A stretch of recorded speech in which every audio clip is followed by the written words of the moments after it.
grateful to you for this opportunity. Um, Oh, wow. Thank like you. my entire life, like the only thing I've wanted to do is like work in the media and Mm. talk to the celebrities and this kind of thing. The thing about our dreams is a lot of times we don't really dream big enough. So Oh, how we about think that? of one thing and then like so much other stuff really comes out of it. So like Yeah. just to have that opportunity to be able to talk with somebody like you who I followed all of your music. Like this is your eighth Mm. studio album, and then obviously you did duet albums with Shantae. Like I've loved Yeah. you both, like growing up in music, and I've always felt kind of like an old soul because even like as a kid, like 11, 12, 13, like I was listening to the R&B. So Yeah. Yeah. when I say I came up on Yeah. you, You sound like me. I was doing the like when I same say I thing. came up on you guys, I really came up on you guys, Yeah. and Oh, wow. so to be able to talk to you, obviously in this type of a platform, but then to be able to do it for my own publication, like I've never dreamed of doing that. Wow. So, Wow. like I appreciate Fantastic. you because you granting these types of opportunities, and I mean I know the ropes. I've been doing media 20 years now, which is Mhm. weird, but it's been 20 years. So it's like Wow. I know how it is, with some people they want to talk, some people they don't want to talk. Obviously Hmm. you Hmm. have to talk and you got to do something to promote your projects and your music, Yeah. that sort of thing. But you can tell when it's a job for some people, Mm. when it's something that they really love to do. They love a And passion for it. everything that I've seen you in, every aspect like that I've seen you in, I can tell that like you love what you're doing. Mm. Like I've been watching Wow. the recent press, so like you were on the Tamron Hall show with your wife, which Hmm. congratulations on that because that's Thank you. that's huge. Like Thank you. and you guys, obviously look beautiful together, but you guys are like succeeding and building like your future careers together. And I Yes. think that that's beautiful too. So I will Thank talk you. about that a little bit too, but Okay. I know I'm kind of long-winded, but No, it's okay. thank you, man. I appreciate, man. If only you knew how much I appreciate it. Like I told what's his name, Raphael, like probably 100 times already before today. Like, listen, man, thank you so much. Thank you so thank you. Well, we appreciate you giving us your platform and spending the time. Yeah. Um, your last album was 4 years ago. So Mhm. like obviously we've had for the last year and a half, 2 years, we've had this pandemic going on. But Yeah, yeah, outside of that, like what has happened in that 4 years? Like that's a big stretch. yeah. Well, interesting enough, in we did Vulnerable in about 2017, Right. but what happened with that project is it spawned a couple of hit songs, but the bigger hit came in 2018 with "Stay on Your Mind." Right. And then I don't know, in my heart, I was like, I need to record a feature or something else for 2019. I knew something was going to happen, but I did not know that it was going to be a quarantine or, Right. a COVID.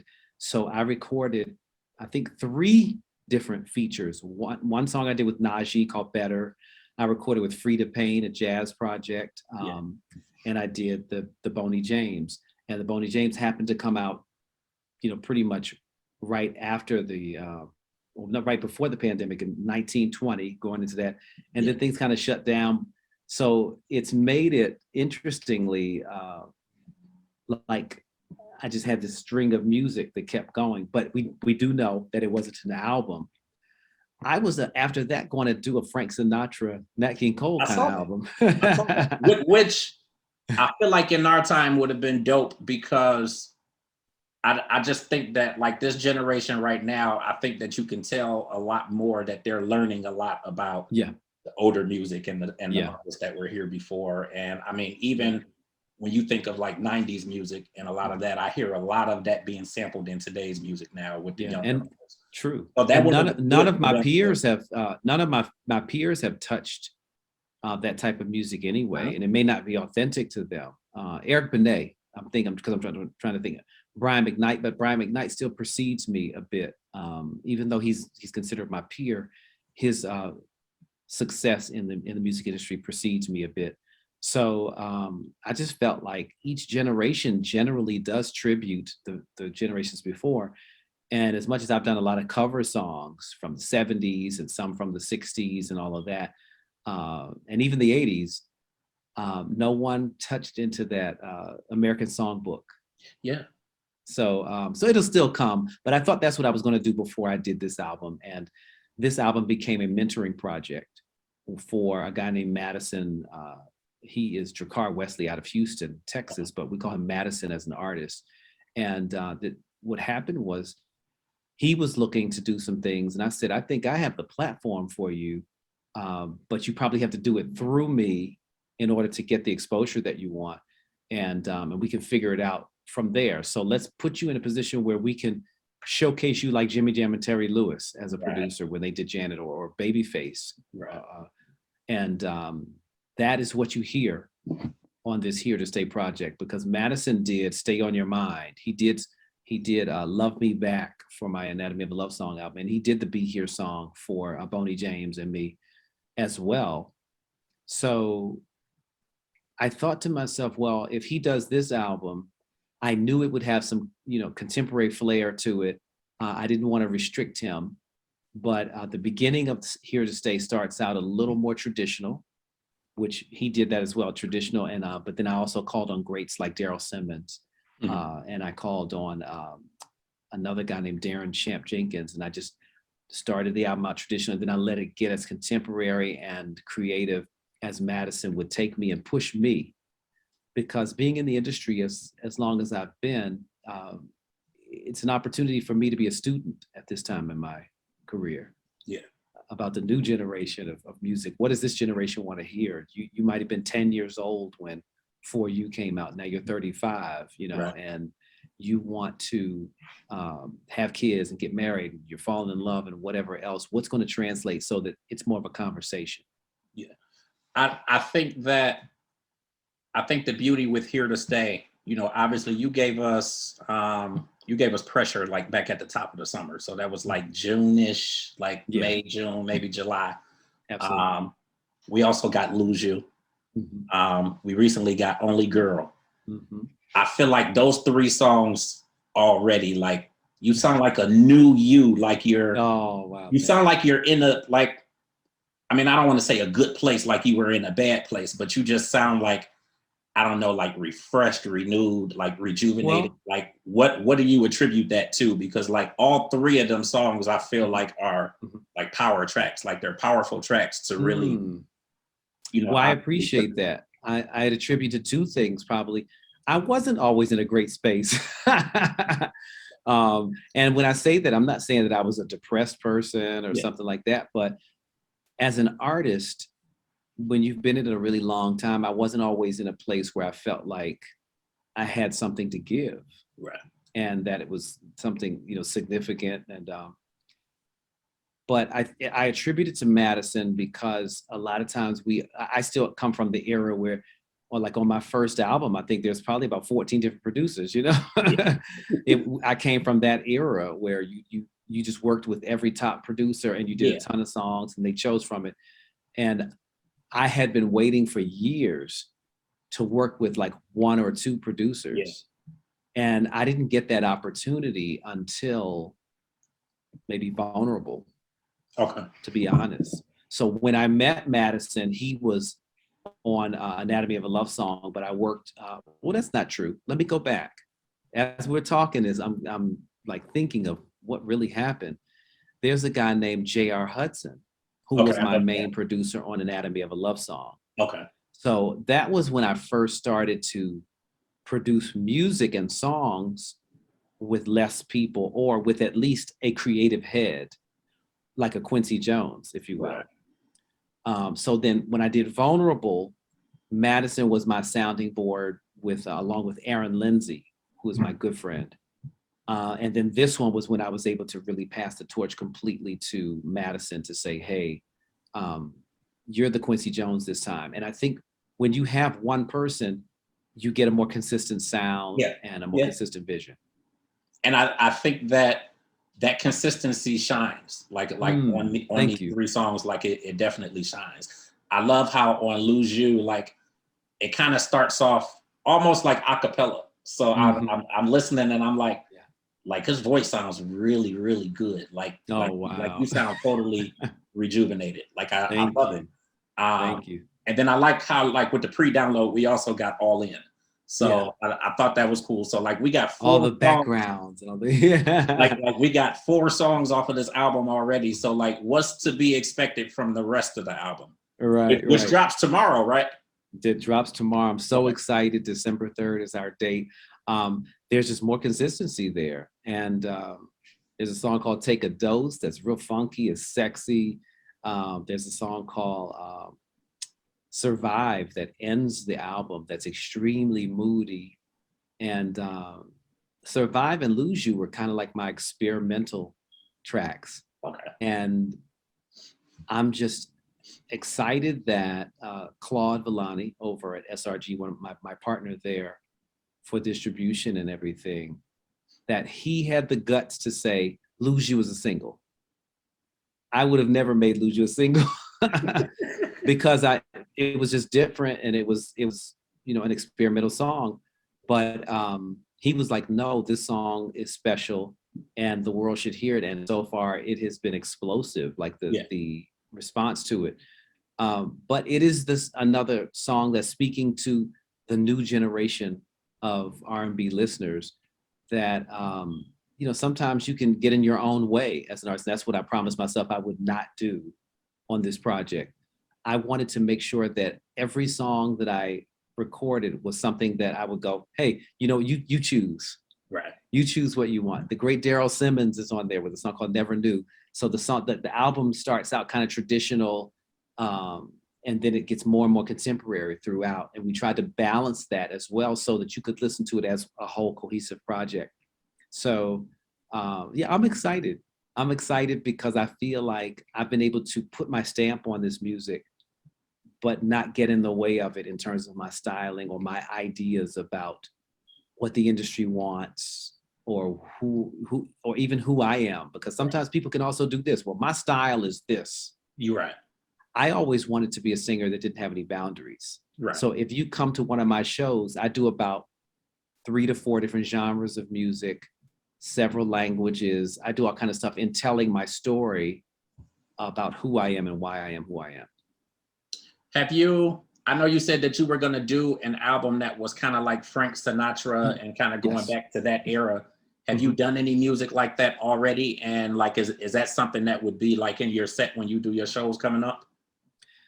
It's definitely the American Songbooks tunes are in my set. They've been in my set for maybe the past 5 to 7 years. Okay. I didn't think that my story had that much significance until one day I was doing a track date, which I hate. I do not like doing track dates. Why?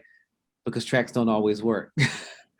And I was at a track date one day and the track did not work. And I said, okay, I'm in front of this audience and I'm going to have to do something to entertain them. The show must go on, right? So I started singing a cappella and telling them stories about my childhood. And I started singing. And so I kept the American Songbook stuff in there in talking about how I grew up.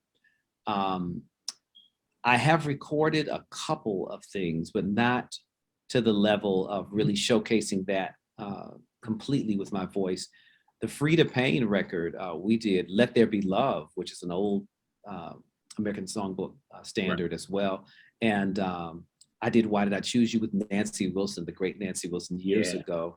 And again, at that time, I think people were just like, okay, that's nice. She won the Grammy for that album.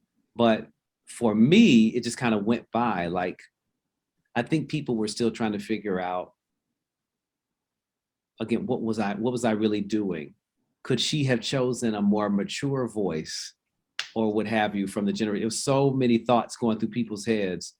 Whereas now, when they come to see me live and I do the music, most of the people leave and they say, when is the American Songbook album coming? Okay. You talked a little bit about just listeners of today. Like, what do you think is the biggest difference in R&B listeners today versus years ago? When you put your first albums out, and then how do you feel like you were able to kind of adjust to that without necessarily changing your style or kind of changing who you are? I think one of the differences to the listener is the music production is different. I think there is a rediscovery of live instrumentation and horns and things. But I think this generation, because of what we call trap music, loves sub. We like some sub, some bass, and we like things that are moody now. A lot of the hip hop records and stuff that came out over the last several years have been very slow. Yeah. And then you have, lyrically, things are different. I told myself I'm going to stick to my lyrics though, and try to be poetic, because a lot of the music had not been as poetic. It's been a lot more straightforward and in your face. Whatever I'm going to say, I'm just going to say it. But the way that I think I adjusted to it was, again, bringing in someone that's, several producers that are from this era, who are listening to this music, to see if it appeals to them from the creative standpoint before we even get down the road.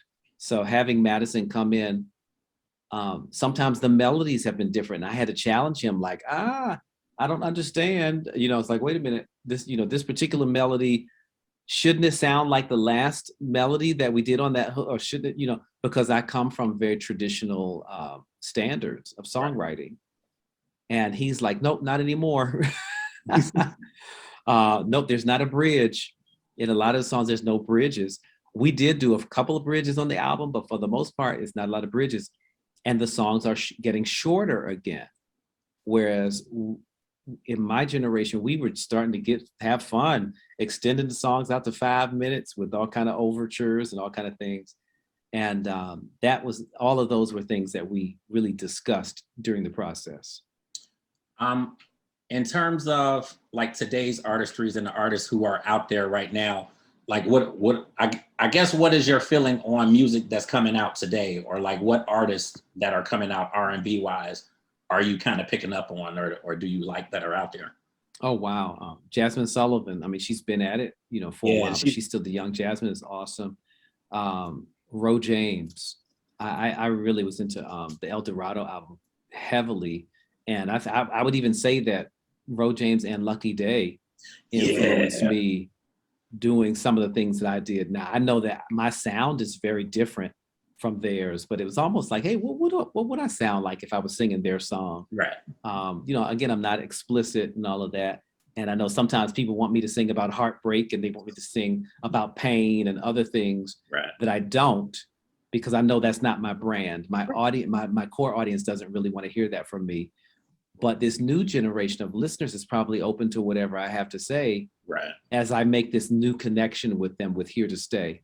So if I do another contemporary album, because again, I was kind of done recording new material, but if I do another contemporary album, it would probably be in the likes of a lyric album, the way I did From the Soul of Man, because I think that Madison has me right at the pulse of where the sound belongs.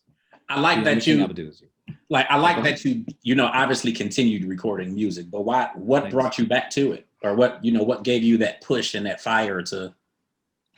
It was really mentoring, and it was really giving the opportunity to the next songwriters and musicians. It wasn't even about me,